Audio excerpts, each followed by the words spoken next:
obviously we've had some technical things to work on, so we'll go ahead and start with roll call. Linda Sosa, Jim Sayers, Luann Hook, Grant Murray, And Leffernan. The first thing we're going to do is approve the Blufftown Council regular meeting minutes of April 19th, 2022. Has everybody looked at them? Are there any corrections or points of clarification? Mayor, I was not here. I'll abstain from these.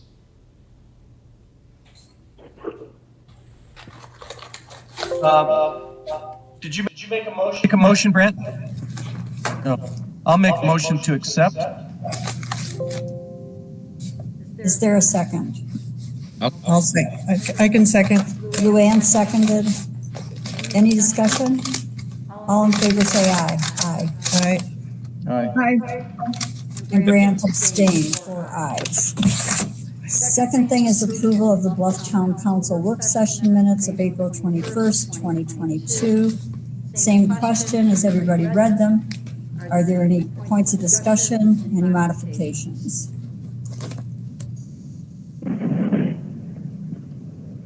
Any motions? Motion to accept. Second. Any discussion? All in favor say aye. Aye. Aye. Aye. Anyone opposed? It's unanimous. The third is the approval of the Blufftown Council work session minutes of April 29th, 2022. Has everybody received them, read them? Are there any points of discussion or modification? Motion. Is that you, Brant? Is there a second? Second. Luann, seconds. Any discussion? All in favor say aye. Aye. Aye. Abstain. Aye. Who abstained? Jim. Anyone in opposition? Sayers abstains, there are 4 ayes. There is now a 3-minute time limit for each person wishing to make a public comment. And if you exceed that 3 minutes without permission from me, the meeting controller, who I have no idea who that is at this point, will mute you. So with that being said, I know that we have Dudley Beck who is going to make a public comment. I think that Tim Hamilton may be doing that in his place. This is Dudley. I'll go ahead and start if that's all right. Remember, Dudley, it's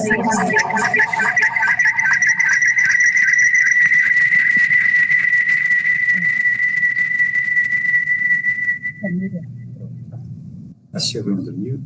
I can mute the mic, but can everybody needs to be mute muted over who's there. not speaking? Is yours, did you, no, not yours, like on your computer, yours? But if I, This is Dudley. Can I go ahead?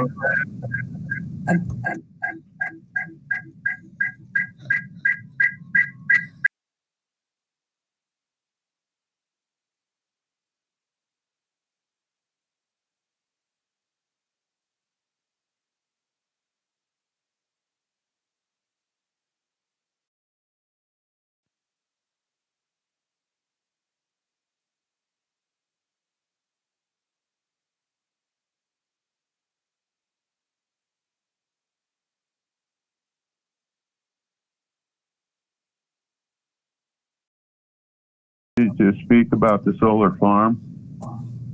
I'd like you all to know I have tremendous anxiety and fear about climate change, global warming. Our world is currently 1 degree centigrade warmer than just a short time ago. We're already seeing the effects of this. Glaciers are melting. There's an albedo ice feedback loop, whereupon open ocean where ice is melted is causing further warming of the water, which causes further ice to melt and further warming. The warming Earth is affecting the drought. Look at all the fires. Look at Lake Powell. It's ran up. Bureau of Reclamation predicts possible end power generation from Glen Canyon Dam by as early as 2024. This solar farm may help save us. I want you to know that fear affects me personally every day. Well, my children have an earth to live on. Well, their kids. So when I accidentally ran into a letter from Tom Heiseros in June of 2019 about the solar farm, it prompted my letter to Ann of April 15, which you all have a copy of, and which I'm told will have a link in the minutes of this meeting for the town to view as well. So let's talk about the solar farm. I don't know much about it, but I have been in contact with the lessee, and I know his company is working hard to mitigate concerns about flooding and other issues before moving ahead. Maybe my request for a public hearing was premature. We also have a copy of an email from the regional director, Tom Sowers, which was sent to Ann just yesterday. 1 minute left, Dudley. Say what? 1 minute left. He mentioned the work he is currently doing to meet all the requirements for the solar farm.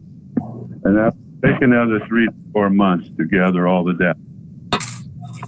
The plan encourages solar. Should we all, wherever, whenever feasible. Now that the lessee and the open to communication, I trust you as our keep informed of any information of solar farm as it in whatever format you deem appropriate. Thank you for your time. Thank you, Dudley. I just want to respond very briefly to say I spoke with Sam Sowers this morning. He has requested that no public hearing be held until they complete their work, and then they will communicate with us to provide their results and help us to set a public hearing. So at this point, that matter is not before us. I anticipate he will be back in touch with us within the next 4 to 6 months. Any other public comment? And this is Steve Simpson, if I might have just a moment. Sure, Steve, same rule, 3 minutes, please. Yeah, I will be exceptionally brief. I just want to say that I'm supporting Dudley in his work to move the solar farm ahead. I've read the letter, and I'm encouraged the lessee or the prospective lessee is working on wildlife studies, hydrology studies, etc. So anyway, as I mentioned, just wanted to lend some support to what Dudley said, and I believe I'm done. Thank you. Anyone else? This is Tim Hamilton would like to speak. Go ahead, Tim. I would like to just support Dudley as well, and I did come across a couple articles on the CNN internet. One was Saturday, April 30th, and they talked about how much trouble the Southwest can be in as far as Lake Powell losing the ability to generate electricity. And also then today there's another one, an update on that article, saying that the Interior Department is addressing the situation and they're working on it, bringing more water into Lake Powell so the level doesn't drop below the hydroelectric power intake. So I think it's something that we should think of. I just also on Sunday, someone told me that north of Red Mesa, the Navajo Nation is putting in a solar array there also, and I wasn't aware of that. Something similar to the one that's out by Kanta. So I think it's something that Well, we're all aware of it, the drought, but I think it's something that is going to affect our future, and we need to deal with it somehow. The town of Bluff can jump in on that. Okay, that's it for me. Thank you. Have a great week. You too, Tim. Thank you. Anyone else with a public comment? Yes, I'd like to weigh in here. Hold on. My name is Ned Krutsky here. As many of you know, Tina and I have made a commitment to move away from fossil fuels. We have installed a solar array ourselves here, which takes care of the electrical needs of our home. We continue to take position and support the initiative to explore the solar farm that could be sited north of Cow Canyon.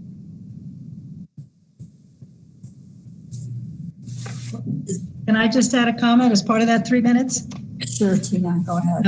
Okay, so Rocky Mountain Power gets 51% of its energy from coal, 5% from solar, at least that's the last data I could find.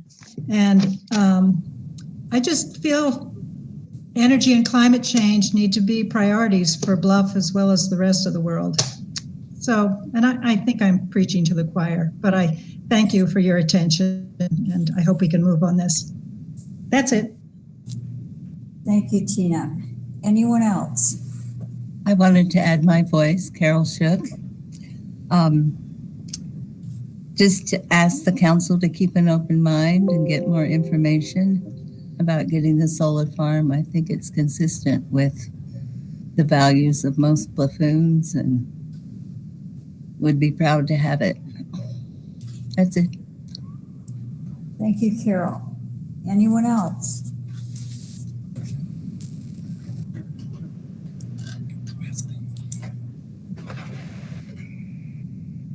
Wesley? Are you just watching, or are you going to make a public comment? No, I'm just here to help the wife. You guys do whatever you want to, you're going to. Doesn't matter to me one way or the other. Well, thank you for that public comment, Wes. All right, anybody else who has a public comment? So I have with us today Dr. Grant Sonata, who is our public health director. And I think I can say very, hopefully not impolitically correct, that we have really gained a gem in Dr. Sonata. We have received more information this past year, more detailed information, answers to our questions, and this pandemic has been difficult. So I'm going to turn this over to Dr. Sonata to introduce himself and kind of fill in the gaps here. Sure, as best I can. Hi, everyone. Can you hear me okay from where I'm sitting? Great. Good to see many of you here on the Google Meet. Appreciate the introduction, and I'll reciprocate as well, saying just, when you all had a spike in cases soon after I arrived, the way you all mobilized, and really it's a tribute to the relationships, the network you already have in place, that you were able to mobilize so quickly. We were able to get the mobile testing unit down here. And I do apologize too with that, the good things I saw happening. I heard about some issues with that mobile unit. And so moving forward, I would like to have more of a local solution than, calling on the state to come down here. At the same time, we had some good come of that. And so really appreciate that this, like I said, this support system, this network, because really that's what public health is all about. It's about finding ways to team up, pool our resources, do as much good as we can, and especially look to those who are on the margins to see if they're really taken care of. So I appreciate your inclusive efforts, the introductions I've seen of the town, thanks to Mayor Ann. And appreciate Lois Young, our Board of Health member as well. She's been very active and representing Bluff, and then also being mindful of how Bluff is connected with the rest of the county. A brief bit of background for me, I guess, if it helps. I originally was in public schools thinking I'd be a school teacher, and I did love that, but suddenly I had an opportunity to look into public health and it pulled in education and all of these other things that I really, really love, which, and like you're saying, you know, it's how the environment, how our cultures, how our emotions, our spiritual life, all of these things are interconnected and influence our health, broadly speaking. And so that interconnectedness is really what drives me in public health. And I've been able to work on a maternal survival project in Cambodia, worked on community-based research in Salt Lake County with marginalized communities there. Worked for the diabetes program where I first met Ginny Burns, who I was just amazed is here in Bluff. Just found that out last month. We had a program called Ask Ginny where you could send in a question about diabetes. I hope Ginny's okay that I say that. That's okay. I've repeated it to many people. Oh, I bet. But she was just one of my heroes, really. Her story and the way she has paid it forward in such a beautiful way. So anyways, a few highlights there, and I ended up getting my PhD in public health as well after my master's. And that's where I did the work with the marginalized communities in Salt Lake. So that's where we interconnected mental health and physical health through a community wellness coaching program. So look forward to just kind of absorbing a bit of your agenda, what's going on, what are your priorities. And we're grateful that COVID's giving us a little bit of a break right now. So we can take a breath together.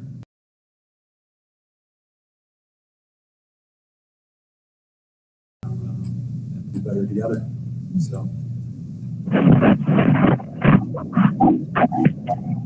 Okay, somebody's got an open mic. First, I'm going to ask if the council has any questions. And anyone from the council have any questions or comments for Dr. Sanada? Brant does. Go ahead, Brant. Yes. Doc, thank you very much. We really, really appreciate your responsiveness and all that you've helped us with since COVID. And like you say, public health is a group effort. And really, really felt like you were part of it. But thank you. Thank you so much, man. And I would like to pay tribute to my team as well. So public health director with the county. And so, we have a health promotion team. We have our WIC clinic. So our public health nurses there.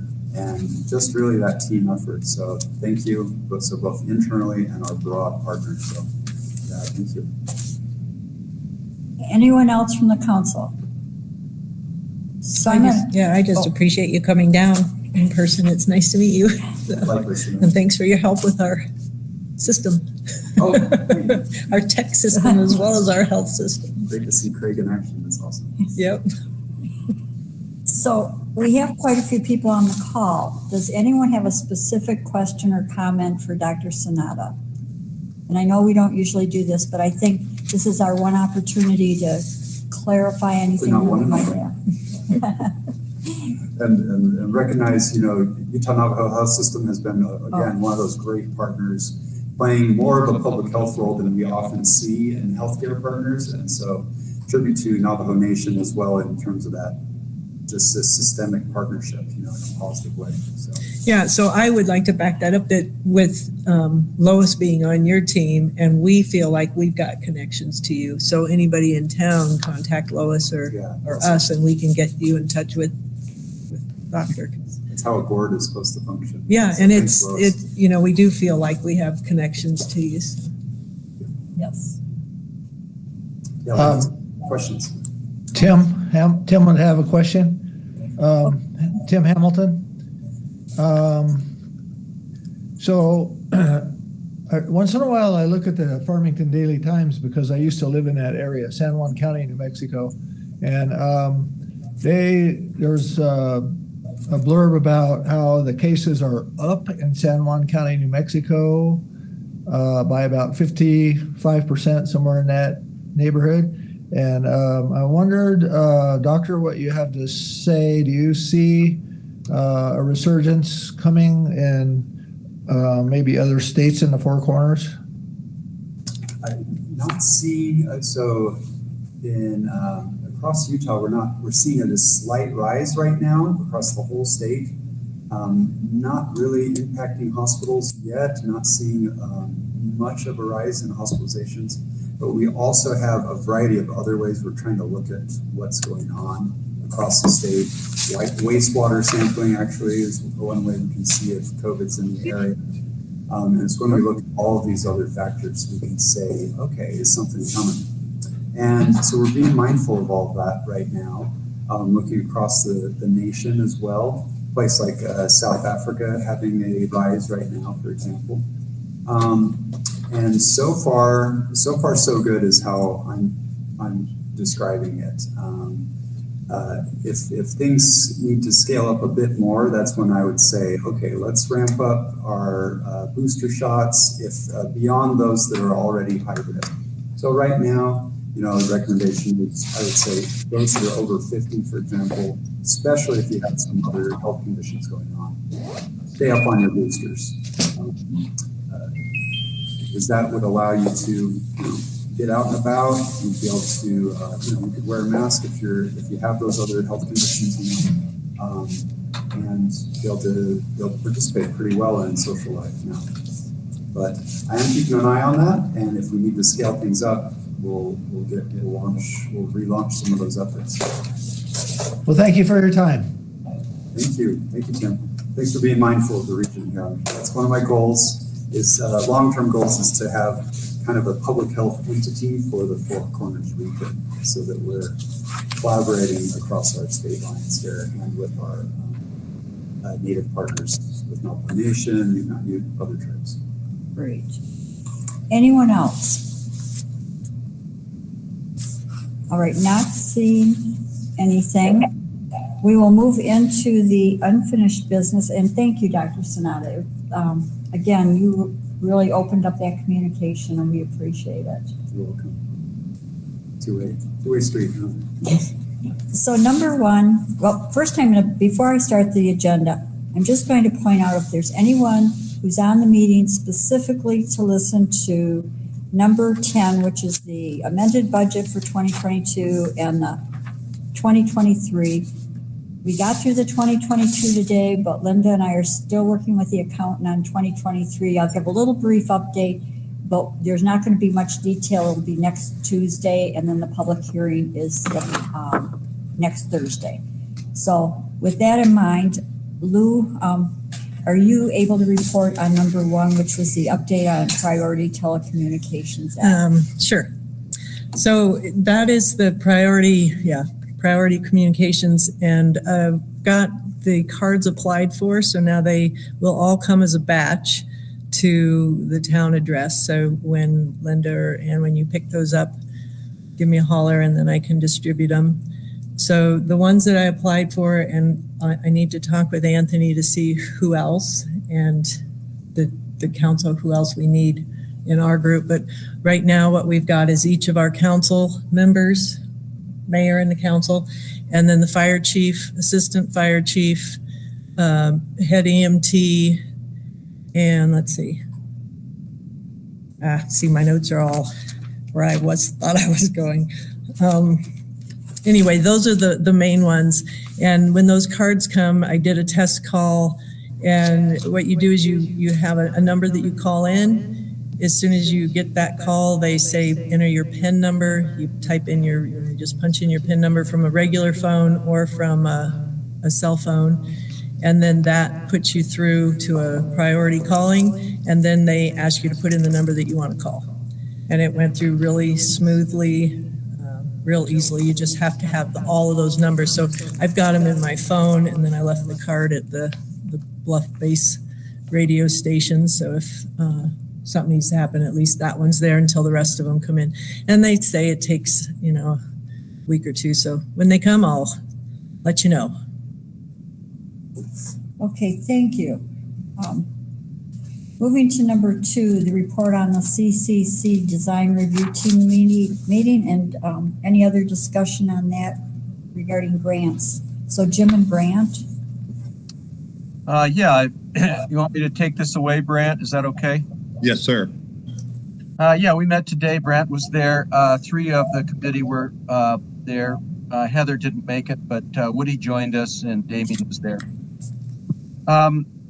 We had on the agenda discussion clarification of the NDN grant that was received, and David Conine agreed to bring the NDN grant into compliance with our partnership contract by writing a letter to the granting agency clarifying Bluff's financial commitment to remodel. Currently is 0, and we just wanted to make sure NDN knew that. The NDN dedicated funds, and this is NDN, the letters, that's the name of the corporation, NDN.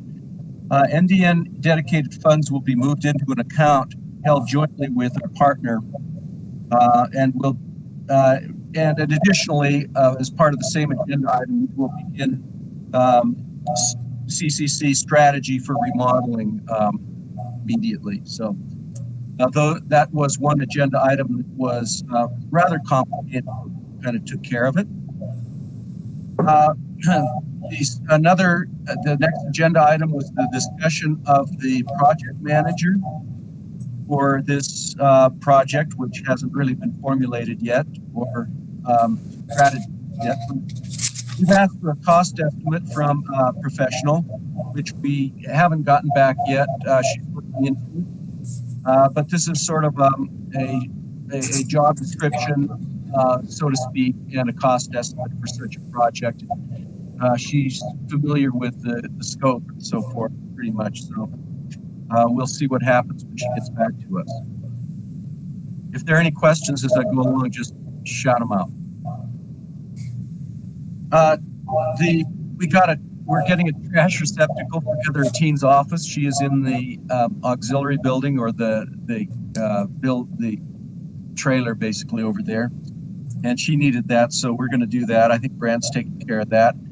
We have a concern with weed control, as any of you who have looked at the CCC lately knows that it's gradually disappearing into the jungle, and we're going to try to rediscover it here real soon. Cut away some weeds.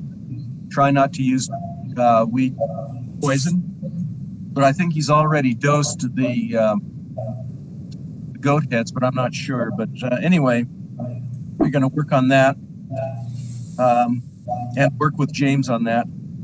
There was a request for a location for recycling receptacle. We just got that survey back from Adrian today, apparently, or just recently, and it was very interesting. She's got some great graphs there. But that seems to be okay with the powers that be with the CCC, that we could have that located at least temporarily, and who knows, but that could be located at the CCC, that recycling, whatever it is that we're going to have. I did mention today, it wasn't on the agenda, but Cooper Fire Control Systems from Farmington has come over last week. I brought him, I asked, he's got Iric is his name, first name, and he came over, a very sharp guy, and went through, and he's going to be releasing an estimate for the fire suppression system to us, so that we can use that estimate for solicitation of funding. We may have a lot of funding. We'll just look at it. And I don't think there was anything else. Did I leave anything else there? I was once over lightly there, Brant. Did I leave anything out? No, Jim, that was a good report. Thank you. If there are any questions, here I am. I have, okay, this is about the trash receptacle for Heather. We've been careful not to let heavy equipment drive over the asphalt, since that's where the sewer system is, or part of it is. And I believe the mayor encouraged or told Heather that she could put in our community center trash bin. You know, I do the same kind of work he does, and I generate very little. We're not talking about a dumpster. Talking about a trash can. Yeah, Trash bags. yeah, this is going to be dumped. simple. Oh, good. Yeah, we Okay, don't want so- a dumpster over there. I will. So it would be outside, and should put it outside the building so that he wouldn't need to come inside the property. Okay, great. Thank you. And just as long as as you're there, Lynn, the joint account, Heather and you will be setting that up, or with your guidance, or with speaking to each other. That's going to be something you guys will be asked to do. I don't think we can do that without policy. We need to look at the contract, and it needs to come to both boards, and possibly a lawyer or accountant. We're doing it right, because we need to know who's going to sign for checks, who's going to create checks. We have a lot of checks and balances as a state entity, and I think we need, I don't know what we need, but We'll figure out what we need. We're going to do it right, and whatever policy we need. We're talking about setting up that joint account to receive the fund, so it'll be something we talk about the next month. So, A starting point will be, let me get that clause to you from the actual partnership contract, and I think the policy will emanate directly from that. It's pretty clear cut what Chris wrote. So let's start with that, and I'll get that clause to you. we need to okay it, though. I mean, Right. it's not just a design team. It needs to come to the council. We need to okay who signs the checks. How is money used? There's just a lot of little details that we really need to look at. You shall do so. We're working on it. You shall guide, you shall have ultimate authority there. Thank you. Thank you. Jim or Brant, can you just tell the community what NDN stands for? It's North Dakota I something. couldn't tell you. I didn't write the grant. I'm sorry. that information, acronym guy, Mayor. The other question is, in that NDN grant, there was a reference to an attachment that Dave Conine said he did not have, or he did not know, and he did not know what it was. Would you also remind him that he needs to provide that attachment to you? Yeah, I already have, and he can't seem to. I don't know what it was, and I'm not sure there even was one, but I'll keep pursuing. It might be worth a call to NDN just to see if they would send it on to Dave again. But let's see if we can get it. Anything else on the design review team or the grant? No. So moving to number 3, thanks to all the work of Sarah Barak and her committee, we had the dark sky activities on April 26th, 28th, and 30th. I went to the first one, as did Brant. There were probably 10 people, would you say, Brant? 10 or 12 other people. And Sarah led the walk around to look at resident lights who had given their permission for us to look at them and talk about them. And then, go ahead, Brant. No, just a nice Mayor. We're first one. And it's amazing. I mean, if anybody has a question about whether their residential lights are compliant or not, Sarah and when Amanda Podmore is available, they're willing to come over with the light meters and and look at them and do some assessment, make some suggestions, and they were able to make some really useful suggestions the other night. Then the 2 nights later on the 28th, when I showed up, it was Sarah and Adrian and Bill Spears from the fort, and they sent me home. So I didn't do the light meter measures because they felt like they had more than enough people and there wasn't anybody new there to really talk to or educate. So they sent me home. Then Jen, this is Jen. Can I give a quick report on that? Because I went on the light meter measuring part of the tour. Oh, good. Thanks, Jen. Sure, go ahead. So we used the 2 light meters that the town of Bluff has. We found the meter that John Barentine suggested that we order to measure the direct light shed. I think that's the right terminology for that meter. We found that very difficult to use, and we don't think we were using it correctly, maybe, but we found it rather basically very uninformative. So that was a little frustrating with that one. But then we took the overall dark skylight meter, which Lou has also used, and come up with a grid, and we went out to every one of the points except for the river trail point that's below the recapture, because it was getting fairly late at that point and we didn't want to hike all the way down there.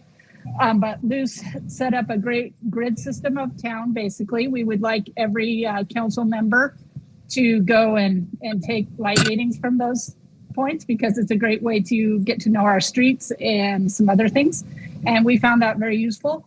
One of the things that we thought would be great was if we could actually split that up between 3 different people. So perhaps purchase a few more light meters and just split that task up, because otherwise it takes about an hour and a half to 2 hours. And when it's winter or early spring or possibly even late fall, that's not too late of a night. But when we don't get true dark skies until midnight, that's not going to be a fun measurement tour to take with just one person to do it.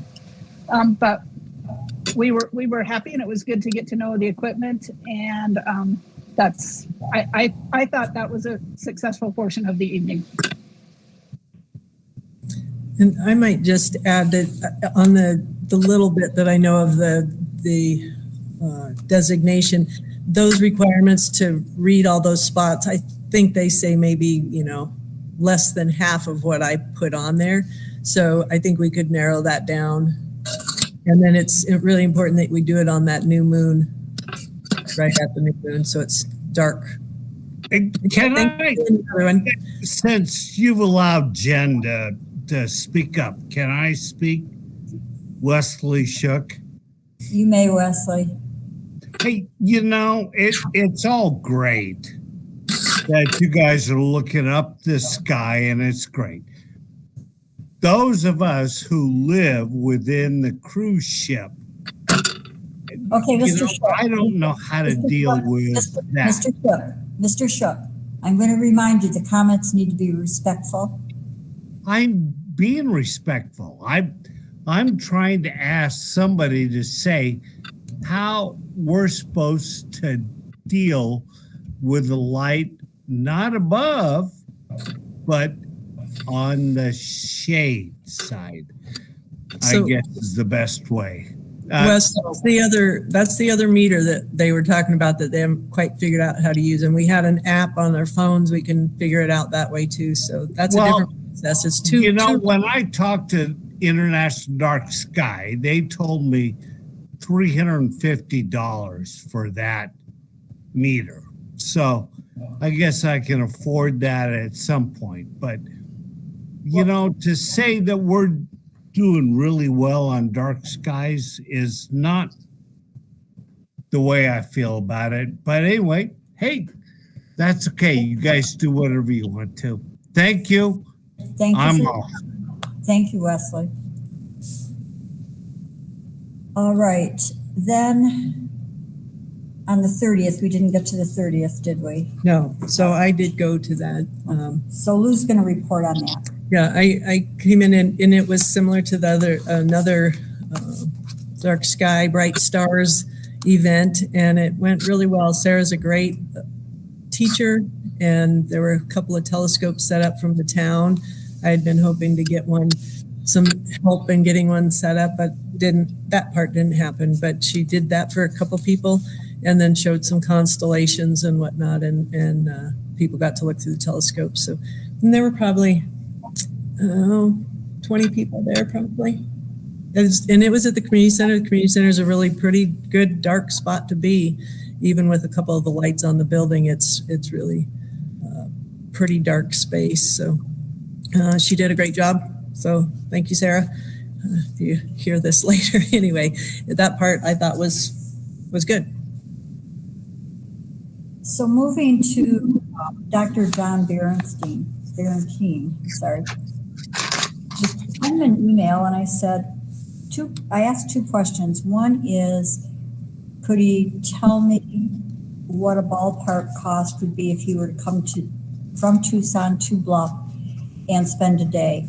And the cost was approximately $3,000. The second question that I asked was whether he would and be interested in reviewing our current ordinance as it sits right now and give us, see if he could answer a couple of the questions that have come up about whether there should be revisions to, say, the curfew section, the number of lumens, and whatever. And he said that he would be able to do that.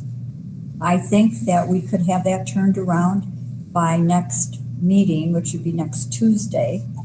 And I would like to recommend to the council that we ask him to do that, review the ordinance before we take any further steps to vote on any sections that have been requested for changes or that we've discussed for changes or not discussed for changes.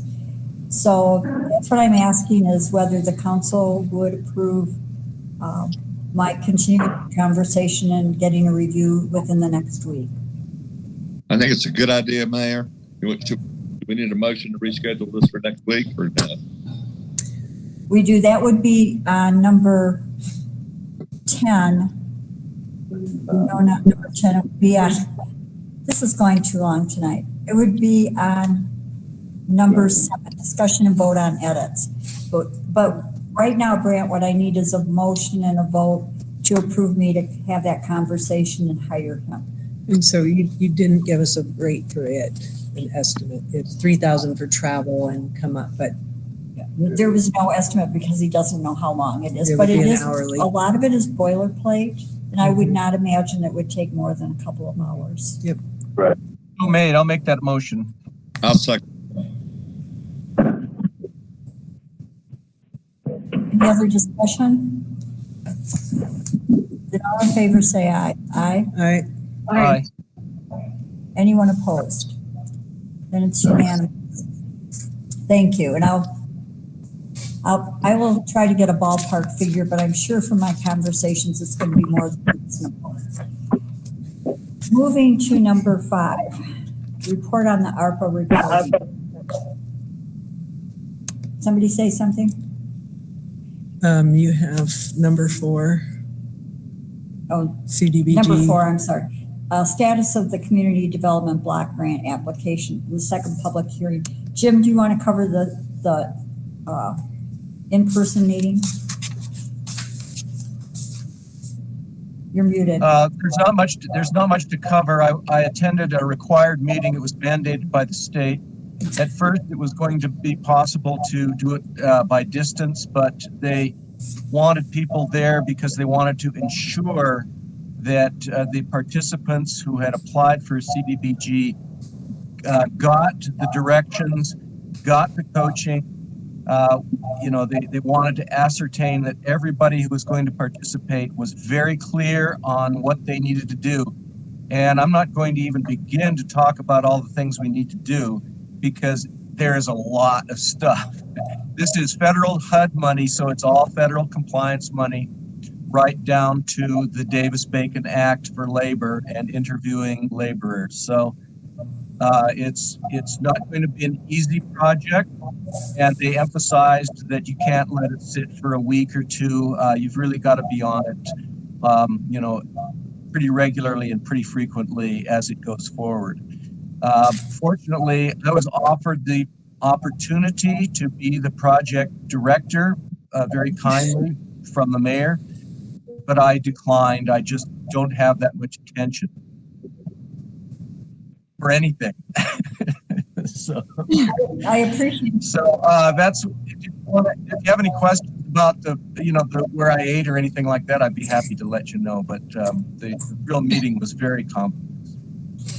Well, I appreciate that Jim covered that. As everybody knows, I submitted the first half of the grant, and then they announced we had to be there in person as the manager, and they graciously agreed after getting permission from the state HUD director that Jim could fill in, or someone could fill in for me.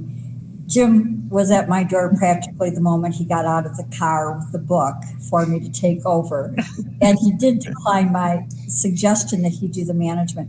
I have already scheduled the second public hearing. If you go to the Utah Public Notice website, I don't have that date in front of me, but it's before the end of May. I've also made contact with CDBG folks on the environmental review that Jim told me was stressed. And I have an appointment by phone on Thursday with Tamara Dockstetter from CDBG to get moving on the other pieces. And then I've talked with the person on the environmental review. So Jim's right, it's going to be a lot of work, but I think we'll be happy having done it. And again, thank you. Anybody have any questions about it?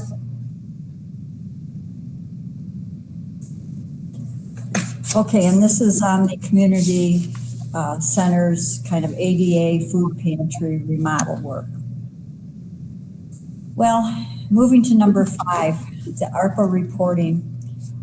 I'm not going to bore everybody. It was the most burdensome, poorly managed state and federal connectivity that I've ever experienced. And it took me, I don't even know how long to do, at least 3 days, maybe 4. So it is in. We are approved for a one-time expenditure.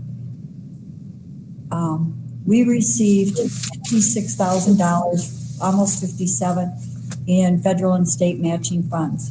On the state matching fund, I had to be able to use the state portal, who provided data to the federal portal, who provided data for me to do a facial scan of my face, my eyes, my front and back driver's license, and my passport, which I discovered was expired. And then on the third day, the state discovered that they had not connected Bluff, the town of Bluff, to the portal for the feds. So we are in the system. That means that our next reporting is due April 30th, 2023. Those are our funds that will match CDBG, will be a contribution to the CDBG program that or project that we're doing. So assuming we get some bids to do the remodels, we will have spent that money before April 30th, which will be good because then we will only have to do one more report. The report itself was extremely easy. If we received less than $10 million, we could opt to report one big lump sum. So I reported our $28,000. So we're good to go on that. I'm really hopeful that we get this project wrapped up before April 30th, so there's just one other reporting system. Any questions about it? Thank you. Thank you. You're welcome. So we have edits to the zoning ordinance, and I have to switch books here for a minute. As everyone on the council remembers, we met for several hours to go over the edits that had been proposed to us by planning and zoning on the zoning ordinance. And because we had such detailed discussion and because it took so long, in order for us to approve the edits, what I did was I sent out to everybody all of the areas that we talked about. So if you have the current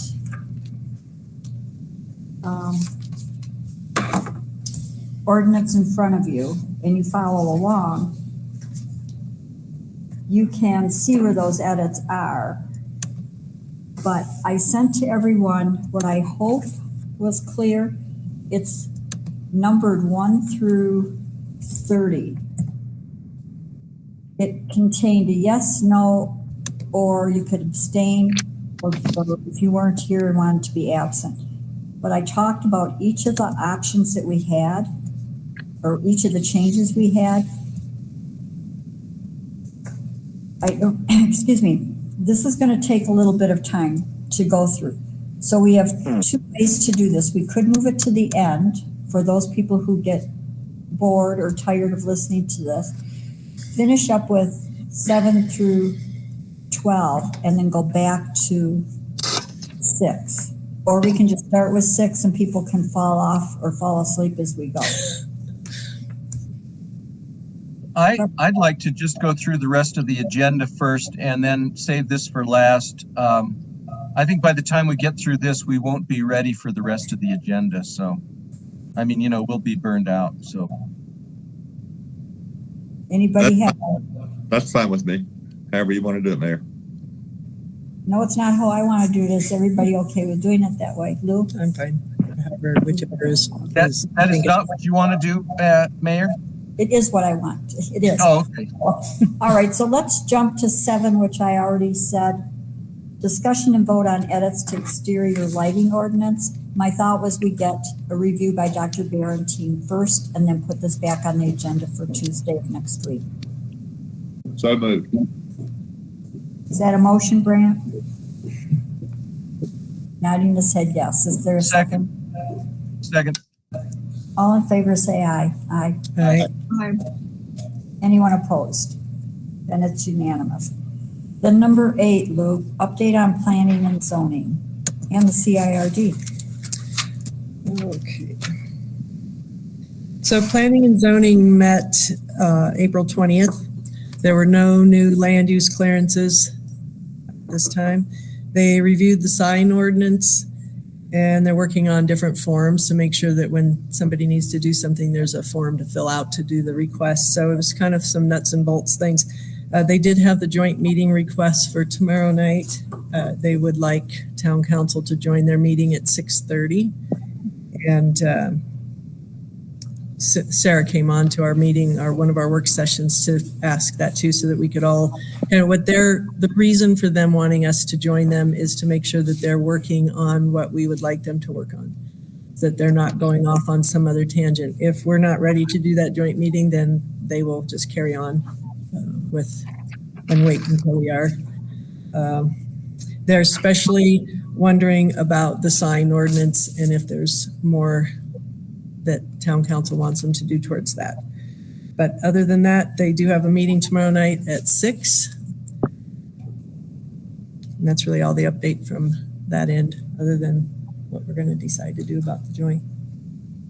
So can all 5 of us take another half hour for a meeting tomorrow from 6:30 to 7 to talk to planning and zoning? I can. I can, Mayor. I can. Yep. All right. So I told the chair that I would let her know tonight.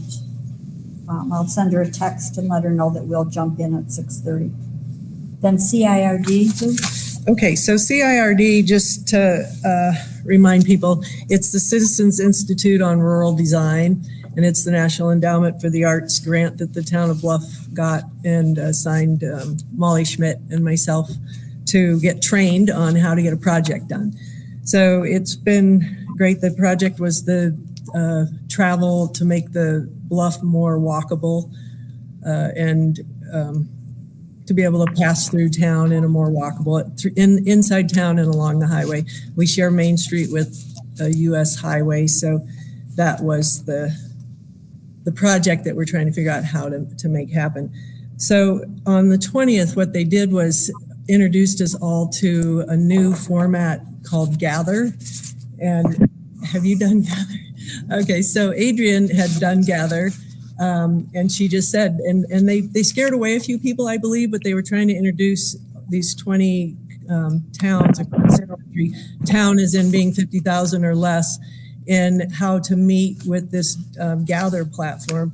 And what it is it's set up like a video game, and you get your little avatar and you put clothes on them and you color your hair and you put earrings on and whatnot, and you walk your little avatar into the meeting room. And then once you're in the meeting room, you can zoom around and go to different little meeting spots. When you're close to somebody, their actual video shows up. If you walk away from them, they disappear. And you can go into a private room where there's only 2 chairs and nobody else can come in, so nobody can walk by and hear what you're saying or what you're doing. There are separate, so they split us into a couple of rooms. Like I say, they scared quite a few away, but Molly and I were both there, so we ended up in the same room on the same stage of the project, basically. And so we all met in our little meeting space, and then we all joined at the end. But you can walk out of the meeting room and go to Main Street. In Main Street, you can walk into a gallery and look at the pictures that are posted from the project. And then you can go out on a Main Street and go down to the beach.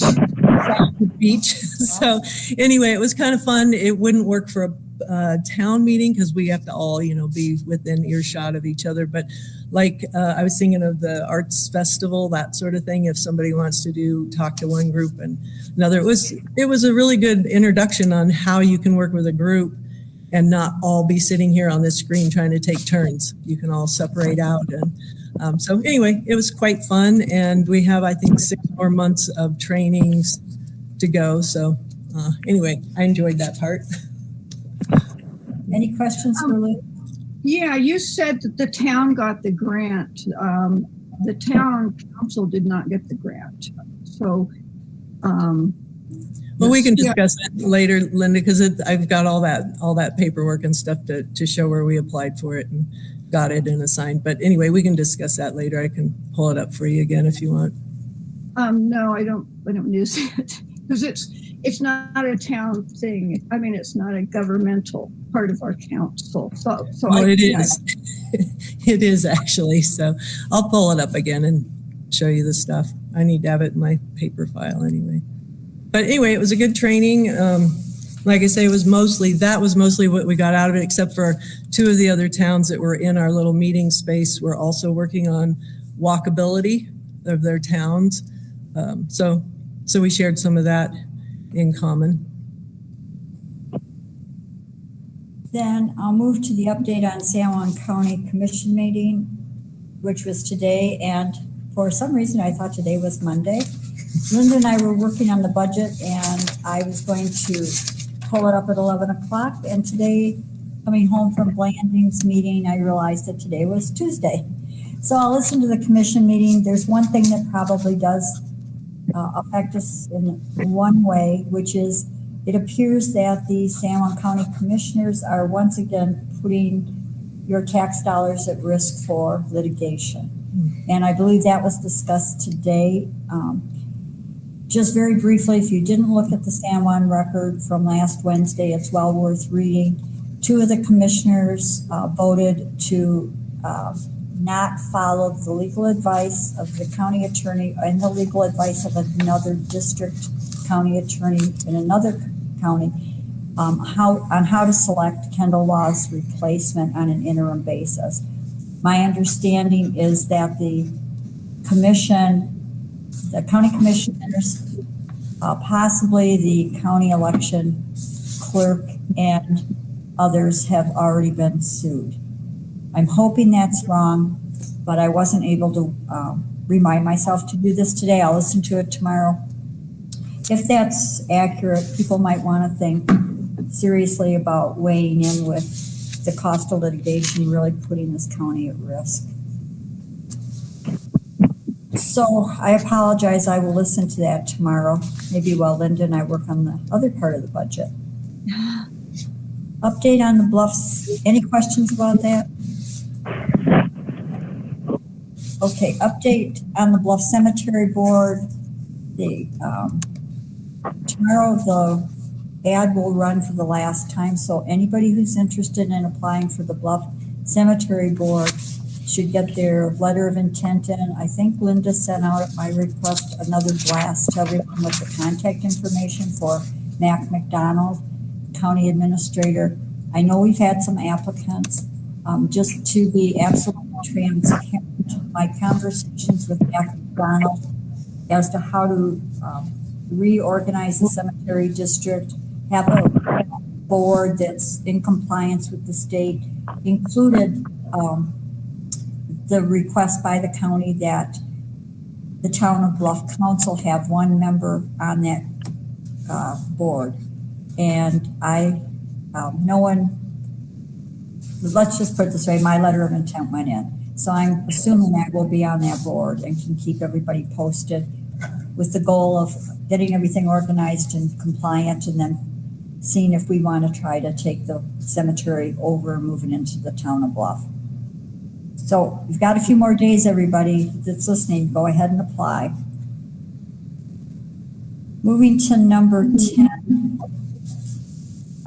Like I said, Linda and I worked with the accountant on both the amended 2022 budget and the adoption of, or the draft of the 2023 tentative budget.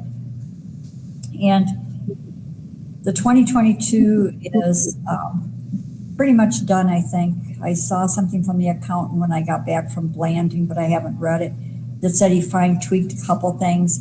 So Linda and I will start on 2023, but I think 2023 should be much easier because we don't have the $307,500 school purchase money to move in and out. We won't have ARPA coming in. We've already had that designated.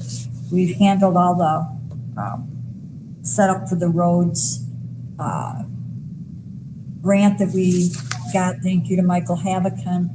And we have already loaned the money and set that up for the roads. So I think 2023 will be a cleaner, easier tentative budget. I'll be ready to present that next Tuesday, and then we would have a budget hearing on Thursday, the 17th. Again, I'm sorry that we have to do a second, oh no, it's the 12th, on May 12th. So we'll have a regular meeting on May 10th, the budget hearing on May 12th. And then just to piggyback a little bit, May 17th is the second CDBG meeting, which will start at 5:30 right before our third meeting of the month. Any questions on that? Then moving to number 11. Let's see, can I just ask one question? So on those hearings, you want the community center open? Yes. Okay. Yeah, on both the public hearings. And I talked about this, and I'll get it on the agenda for next week. I'm feeling pretty comfortable with being here in person. I would like to have a conversation about opening the community center until Dr. Sanada says we go back to wearing masks, socially distancing, and getting more shots. So I'd like to be able to do it socially distanced and people that feel comfortable coming, but definitely for those two public hearings, I think it's really important that folks have that chance to interact one-on-one with us. Then, if there's nothing further on that, we'll go to number 11. Bureau of Land Management has been pretty busy lately, and we've received 2 notices. I have sent those notices off on the notice on Cactus Park fuel treatment and on historic properties treatment plan telecommunication right of way to Britt Hornsby, who's our representative and interface between the town and the BLM.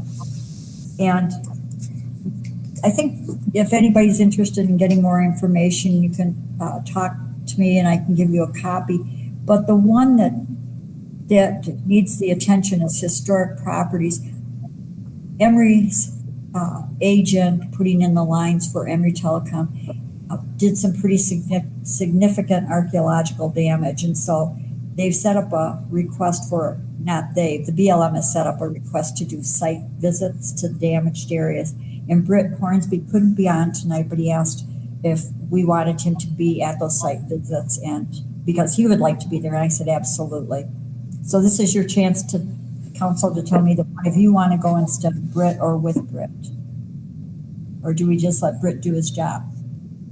I would like to go with Britt if possible. When is this site visit going to occur? They haven't set it up yet. Why don't you communicate directly with Britt then? Yeah, okay. And Thank you. If you want to see the long report, Jim, I didn't make a copy of it. I gave it to Britt, but it's extensive. It's extensive. Oh, I know. Yeah, I heard about it. Yeah, pretty serious. Thank you. Anything else on that? Then moving to number 12, we were on a call with AmeriCorps. There are some possible new projects that are coming up.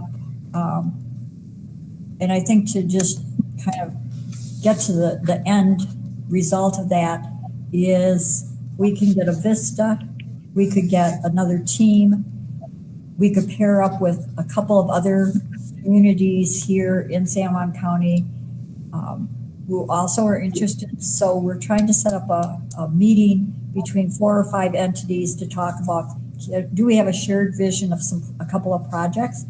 Can we get a team in for longer and share that team? Or do we all want to go off on our own? And Lou, you were on that, weren't you? Mm-hmm. Anything you want to add? The Vista, AmeriCorps has a Vista program and you get one person for a year.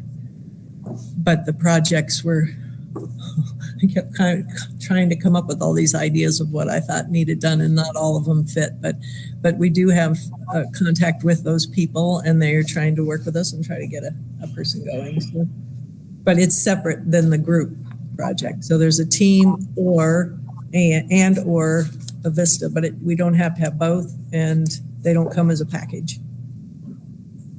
So as we get more information, Lou and I will bring it back, but definitely there's an interest in AmeriCorps to placing some more folks here, which is good. One of their big ones is getting somebody to coordinate volunteers to work on projects, and basically I told them that they were kind of short on people here, and that's why the group project was kind of more interesting to us, is to bring the workers in, but they do like to set things up that then will sustain themselves, and like they'll set up a program that, say a food bank was one of the examples, set up a whole food bank, get it all going, and then make it to where it's sustainable, and then they step out of the picture and the community carries on. So those are the kinds of things that they really like to do, and they like to serve the underserved and so on. So anyway, it's in motion, and well, anybody having great ideas. Any questions about AmeriCorps? Then is there anything in the other category before we jump up to number 7, which are the edits to the exterior lighting? No. Oh, no. No, the zoning. The edits to the zoning. Okay, so let's move to that. Mayor, I do have one quick other. Sure. I'm really disappointed with the Supreme Court of the United States. And I want to register my discontent tonight. I think it's always disappointing, Brant, when the highest court of the state ignores the rule of law, and that appears to be where they might be headed. But that being said, there was a demonstration here at the community center at 5 o'clock, expressing their dissatisfaction with the potential that, once again, things are going awry at the Capitol. So thank you, Brant. Then looking back at, if I get the right number here, number 6, the edits on the zoning ordinance. And I hope you all 4 brought your numbered edits so we can get through this. I did not go into the document and make any edits, which I will do after we vote on each edit and then vote on the document as a whole, but I'll make an editing and get it out. So starting with page 1G.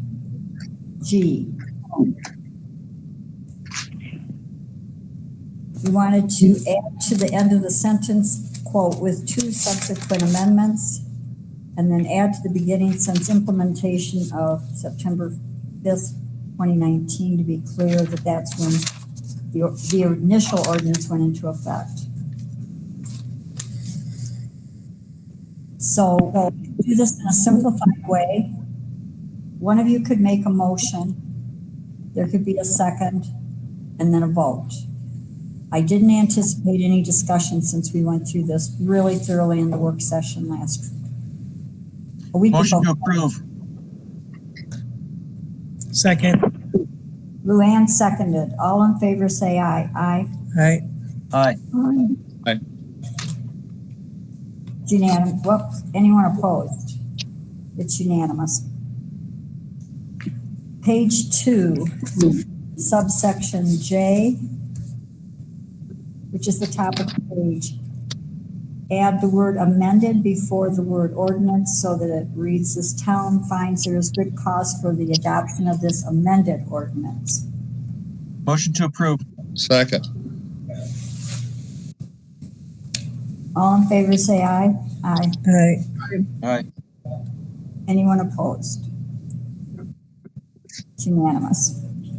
Number 3, prepare a table of contents. I'm going to need help with that one, Sarah, but prepare a table of contents. Motion to approve. Second. All in favor say aye. Aye. Aye. Anyone opposed? It's unanimous.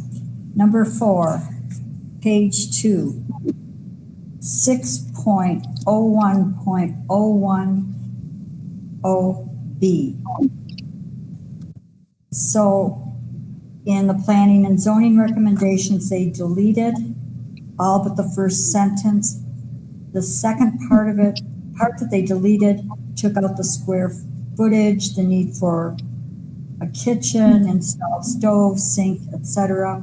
Took out the language regarding an accessory dwelling. So the two things we talked about doing were retain the language that they proposed for deleting, put in, retain the language but delete the first part of the sentence. A secondary dwelling shall not exceed 1,200 feet. So that the paragraph would be, it shall include at a minimum, and then or, the or is we would retain the entire, meaning we would keep in the entire proposed deletion but modify the square footage to 800 feet to be consistent with the ordinance section 6.70.20A, which defines short-term rental ADU as limited to 800 feet. Mayor, I like that for that or. You like the second one, the second option? Second. Is that any discussion? I would prefer to keep their recommendation to delete it. I think it unnecessarily complicates the definition of an accessory dwelling unit. The one that they came up with, it just says accessory dwelling unit means a dwelling for human habitation that is smaller than and located adjacent to another dwelling unit or building. So we have a motion on the floor that's been seconded to approve the second one. See if it carries. All in favor of using the second option, say aye. Aye. Aye. Aye. Brant, are you voting? Oh, I don't know what that. Okay. Aye. Sorry. Thanks. Lou? No. Anyone opposed? No. So Luann's opposed. We'll retain that one. Number 5 on page 2. Is that right? Yeah, okay, on number 5, page 2, 6.01.010D. This is the automotive repair. Motion to approve. Leaving it as is. Jim, leaving it as is? Yeah. Second. All in favor say aye. Aye. Aye. Could we alphabetize that list? Hold on a second. Anyone opposed? It's unanimous. What do you mean alphabetize it? Just, it goes accessory, acre, automotive, adjacent, adversely advisor. I have a section on here where, yeah, so the answer is yes. Okay. If you catch these kinds of things, let me know, because when I started working on it, there were a number of renumbers and move arounds. And So X's and Lou, if you double can, X's. yeah, if you can remind me. Okay, got that note. Then moving to number 6 on page 3, 6.01.010, which is X. So this is a little confusing. So I'll get, I hope, renumbered the definition of an alley. So I might just say, I'll read it just for anybody listening. Alley means a public thoroughfare. Hold on. Oh, sorry. But I didn't get it. Did I you know, send it out? I'm just saying what's on here. I chose not to send out that. It's more of an educational big picture of what the world and what the United States is doing with their alleys. So this is a basic definition that I think we can just go with. So I did not send that other, I'll send it later. I sent part of it to planning and zoning, and I think to you, I didn't include everybody earlier, but anyway, there are a lot of ideas out there for alleys, but this definition is good enough. Motion to leave it as it is defined by P&Z. Second.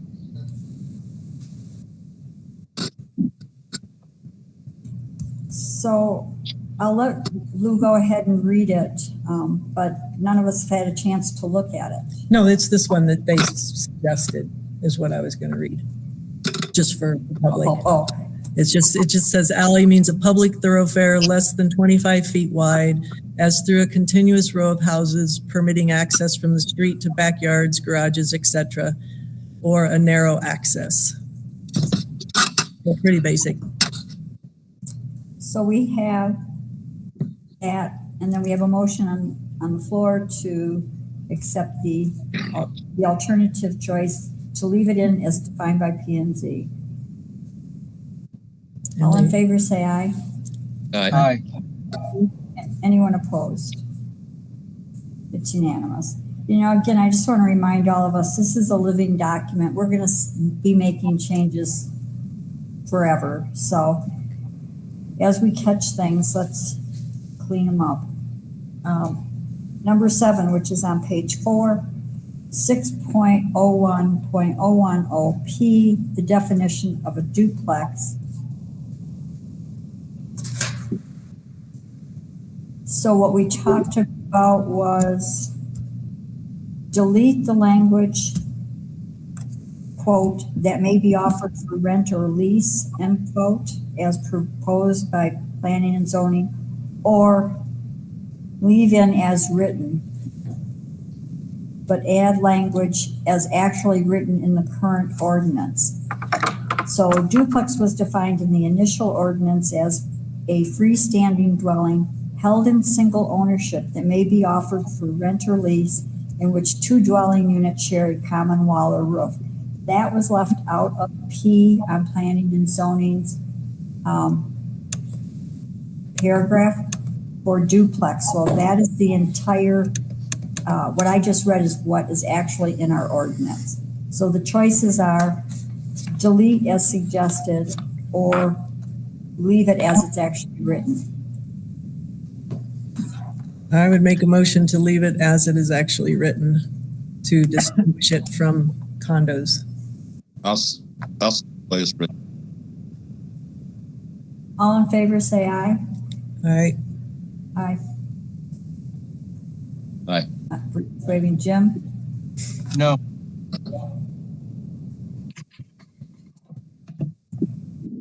Linda. I'm a no. I was an aye, so it's 3-2 to do that. All right, then moving to number 8,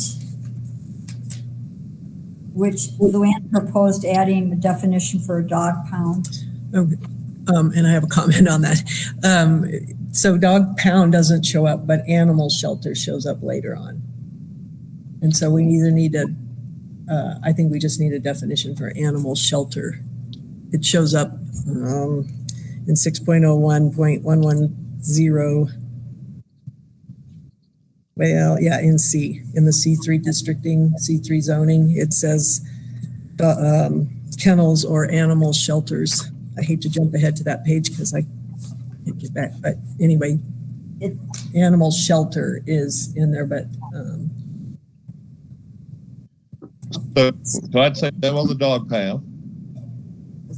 Say that again, Brant. I'd say we don't add a dog pound. Don't have one. Well, dog pound and animal shelter are sort of interchangeably used in the definitions, and we refer to an animal shelter and we refer to a kennel. I'll second Brant's motion. All in favor, say aye. Aye. Aye. I'm not. What the motion is to not define it. Is that correct? All right. No, the motion is to not have dog pound. All in favor, say aye. Yeah, not define it. Right? Yes. Aye. All right. Anyone opposed? Me, I would say no, because I think that people want one and they need to know. And I would agree with you. And when we get to that animal ordinance, I think that's where it's going to fit. Okay. Because we're going to have to do those definitions. But it says in C3 that we allow animal shelters, but we don't say what an animal shelter is. Right. So let's move to number 9, page 5, 6.01.010X, the definition of kennel. So we talked about this, and let's see, the question was wording on the end about somebody being available. And okay, here it is. So the question was, and the caretaker available at all times is what planning and zoning had proposed. To be consistent with short-term rentals, I said I'd find that language, and what the language says there is a property manager shall be available within the town at all times when the property is occupied as a short-term rental. And so it could be adapted to substitute this sentence. A kennel manager shall be available within the town at all times when the property is occupied by dogs, cats, or other animals. Motion to approve, I think. I'm not sure what happened to the last meeting at Planning and Zoning. The definition said that it would be an indoor space, and I don't know if it's in a different section, but I haven't come across it again. Is there a second? I'll second it. All in favor, say aye. Aye. Aye. Aye. Aye. Anyone opposed? It's unanimous. Then there are no other changes until page 7, which means we skip one whole page. So we're at number 10 on page 7, 6.01.010XX. We can either retain planning and zoning's definition of residential dwelling or delete the word residential.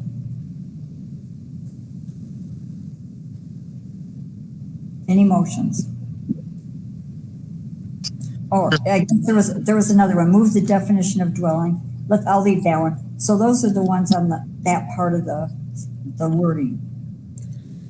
I would make a motion to delete residential, so that it's easier to find the definition. Is there a second? Mayor, I'm not sure exactly what the difference is. Can you explain the nuance for the difference? So there was the residential dwelling and an accessory dwelling, and we were trying to distinguish between, when you're using the word dwelling, we were trying to distinguish between an accessory dwelling and a residential dwelling.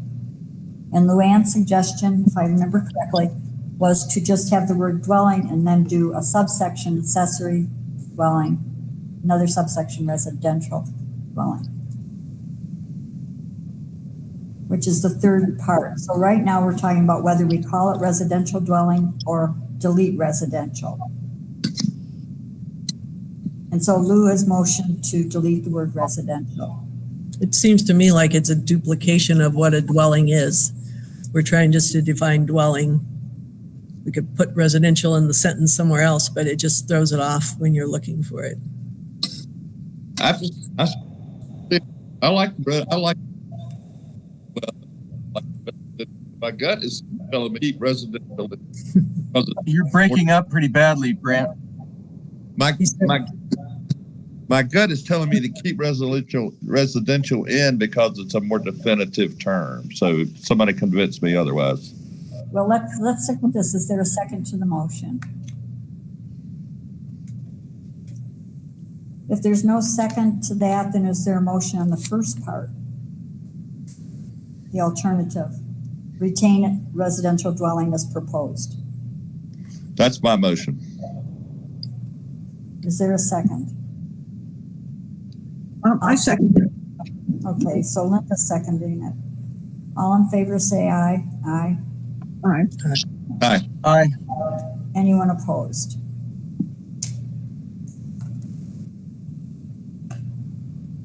Oh, I said it.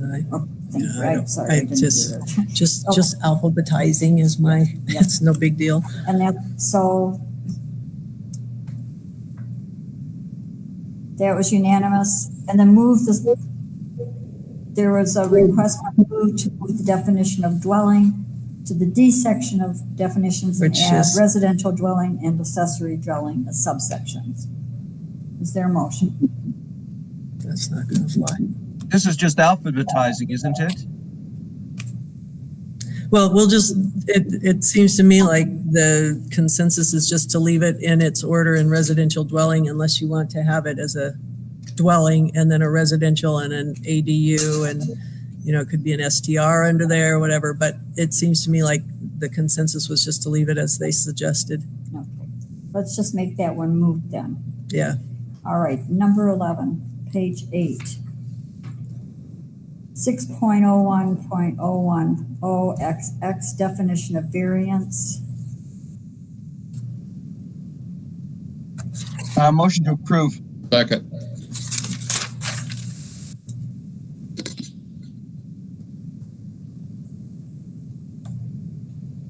All in favor say aye. Aye. All right. Aye. Anyone opposed?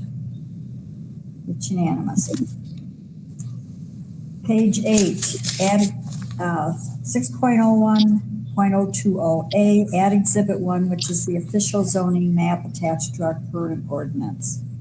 Motion to approve. Yeah. Second then. I'll second. All in favor say aye. All right. Aye. Anyone opposed? It's unanimous. Number 13, page 9, 6.01.020C.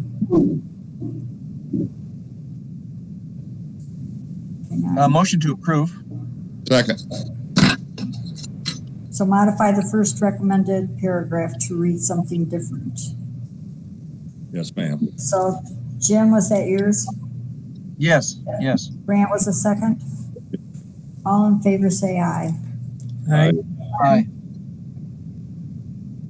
Aye. Anyone opposed? It's unanimous.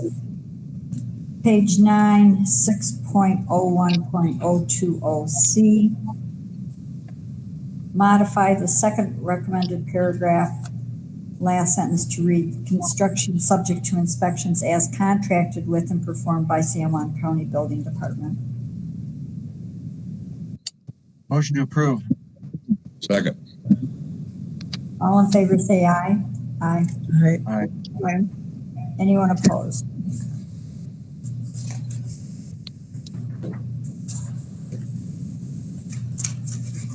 Number 15, page 10, 6.01.020 There was a request.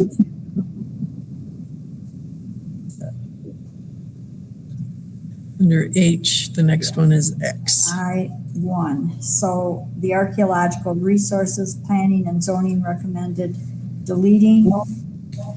And so the two alternatives are accept the recommendation to delete or leave as it is.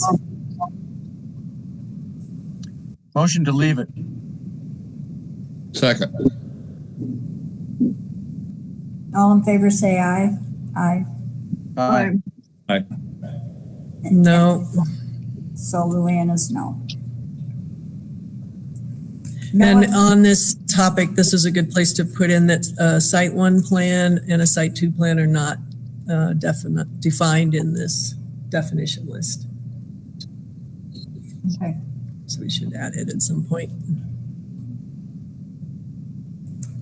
Okay. So, and then a question, did we discuss with the attorney what responsibility the town will have if we take a piece of property out and say you cannot build after somebody buys it?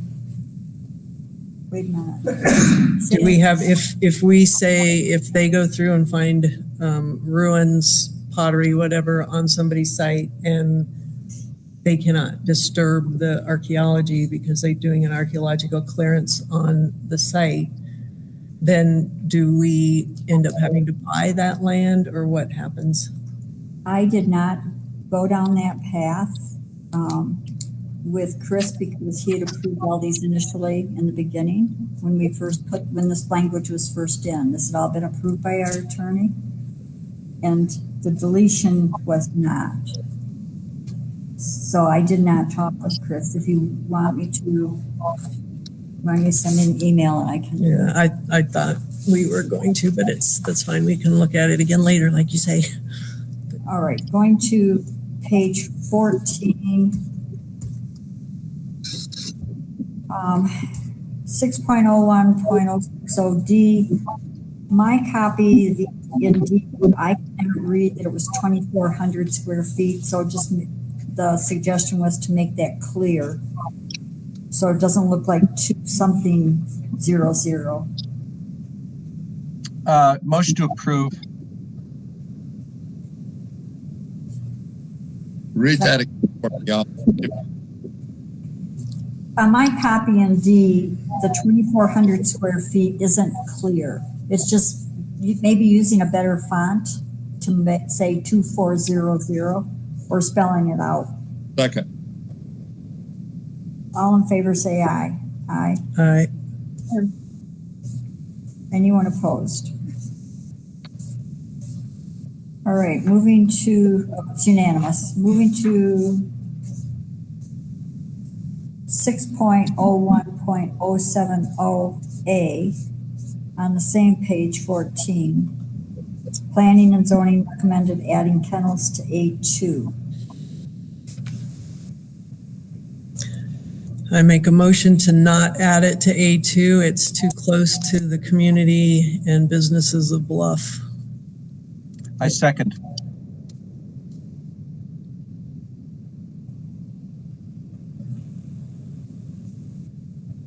Was that you? That was me. Yes, I'm seconding that. I agree with Luann. I think it's too close. All in favor say aye. Aye. Aye. What did you vote, Brant?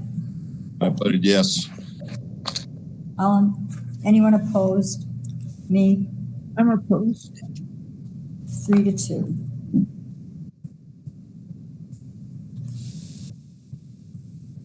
Then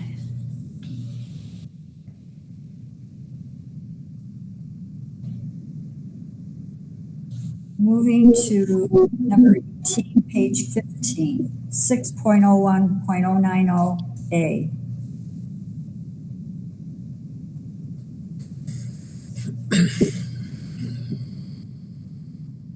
Planning and zoning recommend changing the phrase single-family dwellings to residential dwellings.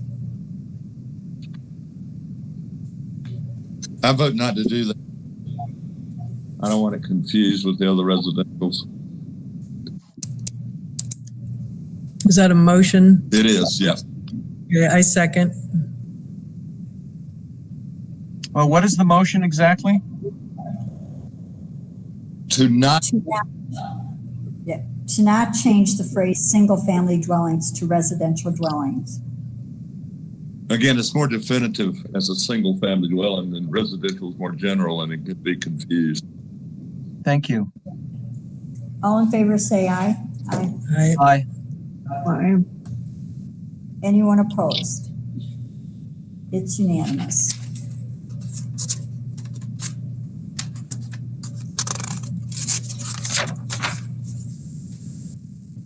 Number 19, page 16, 6.01.110.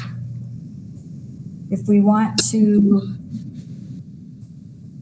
delete kennels from C3, we must have a public hearing, provide notice, and do that. That was confirmed by Chris McEnany, our attorneys. So the question is, as requested by Lou, removing the word kennel. Right, and just to clarify what I had hoped would be possible, since there was so much discussion on that and adding the F1, is that it puts the responsibility on somebody who wants to come and develop a kennel or something like Best Friends to take it on themselves to find the appropriate place and then rezone that to F1. So F1 is a perfect zone to put something like that, but we cannot do it legally, so we will need to do another hearing. And I had misunderstood in all the planning and zoning meetings when they were talking A2, I thought they were, to me, obviously taking it out of C3. So I should have made a public comment and brought that to their attention, and I did not. So we will have to revisit that later. I think we should take attorney's advice. I feel like A2 is the right spot, a certain distance from residential. If we had a 300-yard buffer or some buffer, then I think A2 is something I'd vote for. But, Okay, but this is C3. I know. But the lawyer, I think we should take the attorney's advice. And it was not on planning and zoning's radar to take it out until I pointed out all the places that there could be a kennel next door to all of us. So anyway, I don't think we can do anything about it tonight. Right. So is there a motion to keep the kennel in? Since we can't. I don't think we need to vote on one that they've put in. If we don't vote, it stays in, right? That just stays Okay, in. so I'll call it moot. That's okay. Page 15, why did I do that? Did I mean 16? 6.01.100C. This is fixing letters on subsections because there's no B. And I'll need to do that. So what the question is, do we change the setbacks in commercial zones from 50 feet to 30 feet as recommended by planning and zoning? Or do we retain the 50 feet? Is there a motion? Mayor, I don't see any reason to crowd ourselves as we start to develop. So I'm for 50-foot, keeping the buffer. So the ag limit is 30. The residential is 15, and 50 is just unheard of on any town to have that big of a setback for a business.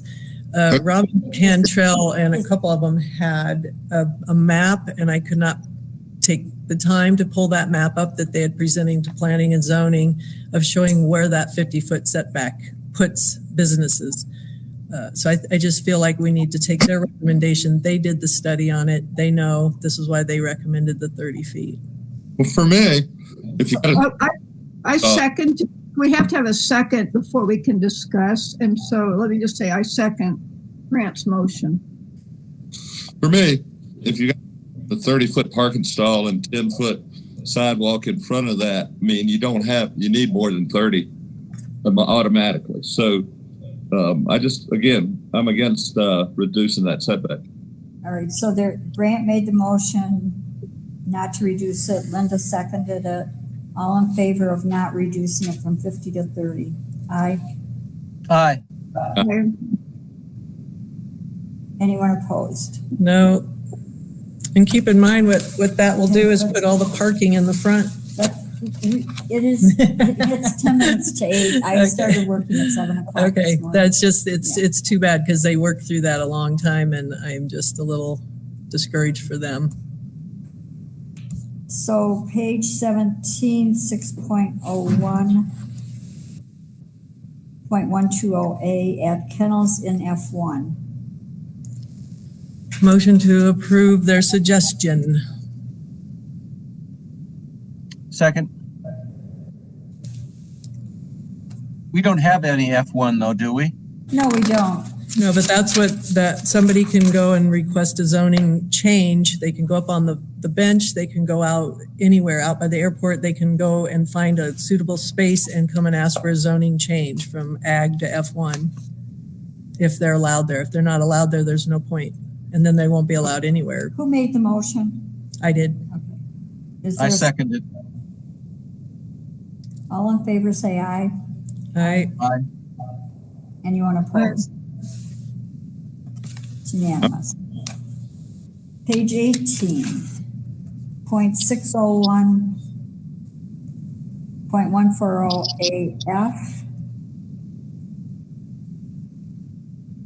The suggestion was to add that the political signs are to be removed within 10 days of certification of the election. Motion to approve. Second. All in favor say aye. Aye. Aye. Aye. Aye. Anyone opposed? It's unanimous.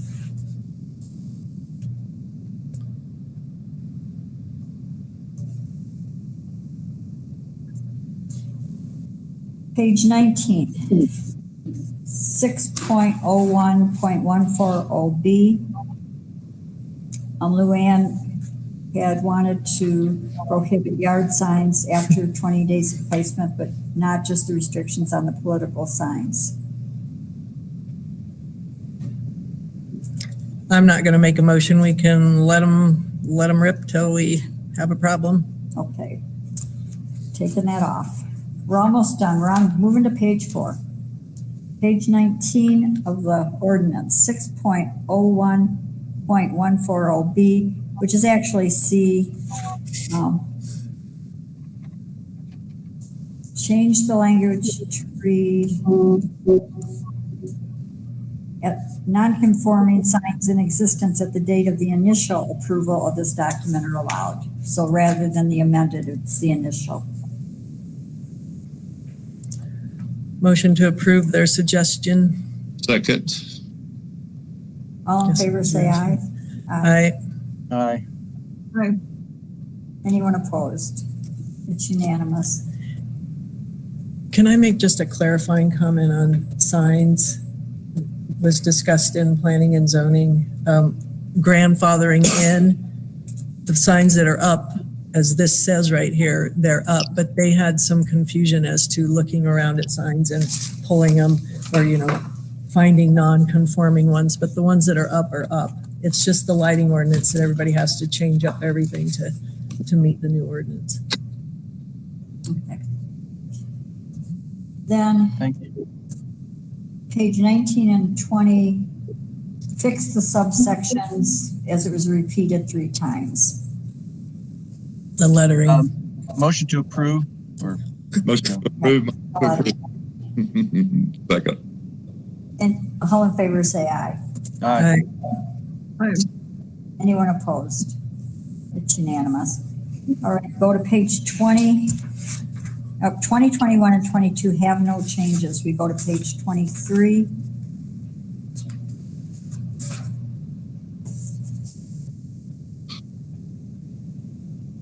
.030.030. So this one's moved. This actually has to go back to planning and zoning to add it to their checklist for the land use clearance. so that lighting gets a second look before that occupancy certificate of occupancy gets approved by the county. And so this has to go back to P&Z.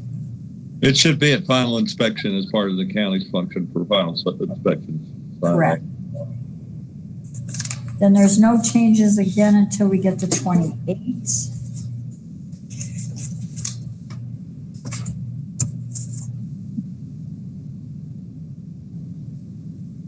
Actually, page 29 is the next change. Here's some more discussion on level 1, not site 1, but level 2. Wait, where are you talking? On a page before that, there's level 1 applications for site reviews and things in level 2. So just on your notes that site plan, site 1 and site 2 and level 1 and level 2 just aren't defined.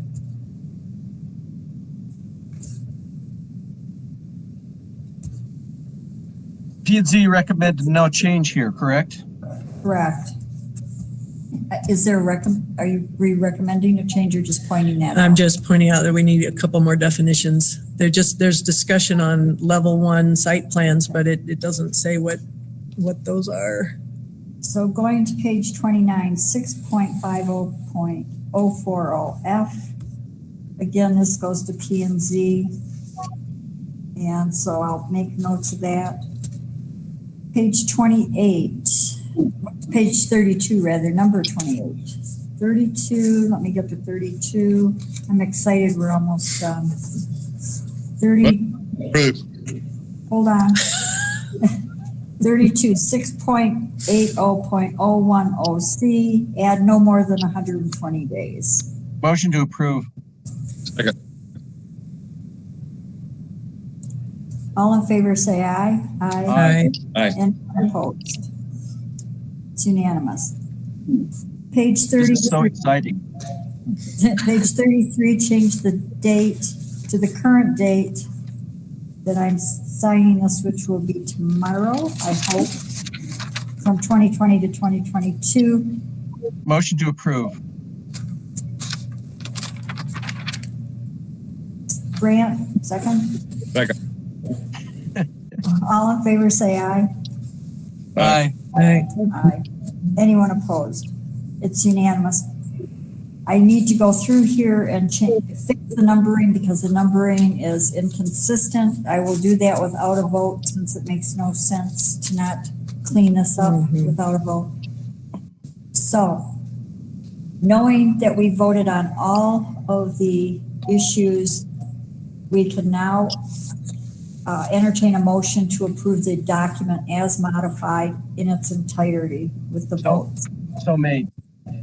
Second. All in favor say aye. Aye. Aye. Aye. It was Anyone opposed? almost, but yeah, I will vote aye. All right, so it's unanimous. Thank you all. I hope this helped us to move through it by having it done this way. It was just a lot of work.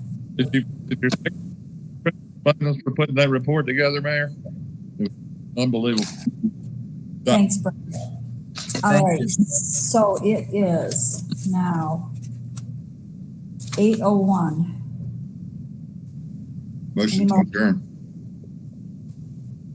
Second. I'll second.